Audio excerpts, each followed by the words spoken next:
আসসালামু আলাইকুম। কেমন আছেন সবাই? আপনাদেরকে আবারও স্বাগতম জানাচ্ছি আমার এই চ্যানেলে। গত পর্বে খুব ইম্পোর্টেন্ট একটা বিষয় নিয়ে আলাপ করেছিলাম। সেটা হচ্ছে হেমোরয়েড বা পাইলস বা অর্শ যেগুলাকে আমরা বাংলাদেশে নানাভাবে এই রোগটাকে আমরা আখ্যায়িত করে থাকি। আমি বলেছিলাম যে এটা কিভাবে চিকিৎসা করা উচিত, এ নিয়ে আপনাদেরকে কিছু আইডিয়া দিয়েছিলাম। তো আজকে আপনাদেরকে আমি জানাবো হেমোরয়েড জিনিসটা আসলে কি? অনেকেই বুঝতে পারেন না হেমোরয়েডটা কি? বা পাইলস এটা কি? বা অর্শ এটা কি? আজকের ভিডিওতে আপনাদেরকে এই জিনিসটা আমি বোঝানোর চেষ্টা করব। বাংলাদেশের গ্রামাঞ্চলে এই হেমোরয়েড বা অর্শ বা পাইলস এটা নিয়ে অনেক ধরনের ভুল ধারণা সবার মধ্যে আছে। শহরাঞ্চলেও তার ব্যতিক্রম নয়। সাধারণত আমরা আসলে বুঝতে পারি না কোনটা আসলে হেমোরয়েড, কোনটা আসলে পাইলস। ঠিক আছে? তো আমরা এই জিনিসটা বোঝানোর চেষ্টা করব। আমি কিছু ছবি দেওয়ার চেষ্টা করব। আপনার পায়ুপথের যে বাইরের দিকের রক্তনালীগুলা বা ভেইন, সেটা যদি কোনো কারণে বারবার ইনফ্লেমড হয়ে যায় বা মোটা হয়ে ফুলে ওঠে, এনগর্সড হয়ে যায়, তখন এই এনগর্সড বা ফুলে ওঠা যে শিরা, এটা অনেক সময় পায়খানার রাস্তার বাইরে চলে আসে। এই জিনিসটাকেই বলা হয় হেমোরয়েড।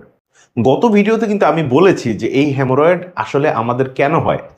তারপর আপনাদেরকে একটু মনে করিয়ে দেই, হেমোরয়েড বা পাইলস বা অর্শ যেটাকে বলা হয়, এটা হবার মূল একটা কারণ হচ্ছে এমন খাবার খাওয়া যে খাবারের কারণে আপনার কোষ্ঠকাঠিন্য হয়। কোষ্ঠকাঠিন্য মানে শক্ত পায়খানা। আপনার যদি পায়খানা শক্ত হয়ে যায়, সেই পায়খানা আপনার খাদ্যনালী দিয়ে যখন পায়ুপথ দিয়ে আপনার বের হয়ে আসে, বের হওয়ার সময় সেই জায়গায় আপনাকে কিছু কুশন দেওয়া হয় এই শিরাগুলোর মাধ্যমে। এই শিরাগুলোতে কোনো কারণে যদি কন্টিনিউয়াসলি শক্ত পায়খানার ঘষা লাগে, তখন কিন্তু ওই কুশন বা শিরাগুলো নিচের দিকে ঝুলে পড়ে। তখন এই জিনিসগুলো পায়খানা রাস্তার বাইরে চলে আসে এবং এগুলাকে তখন আপনার খুবই বিরক্ত লাগবে, দেখা যাবে, এবং এগুলো আপনার সবসময় মনে হবে আপনার পায়খানা রাস্তা দিয়ে কিছু একটা বের হয়ে আছে, বের হয়ে আছে। সুতরাং বুঝতেই পারছেন, সাধারণত শক্ত পায়খানার জন্য এইগুলো হয়ে থাকে। এছাড়াও আরও কিছু কিছু কন্ডিশন আছে, যেমন প্রেগনেন্সিতে হয়ে থাকে, দীর্ঘ সময় যারা বসে থাকে তাদেরও হতে পারে। তাছাড়া পোর্টাল হাইপারটেনশন হলে হতে পারে, অর্থাৎ লিভারের ডিজিজ যদি হয় সেই ক্ষেত্রেও হতে পারে।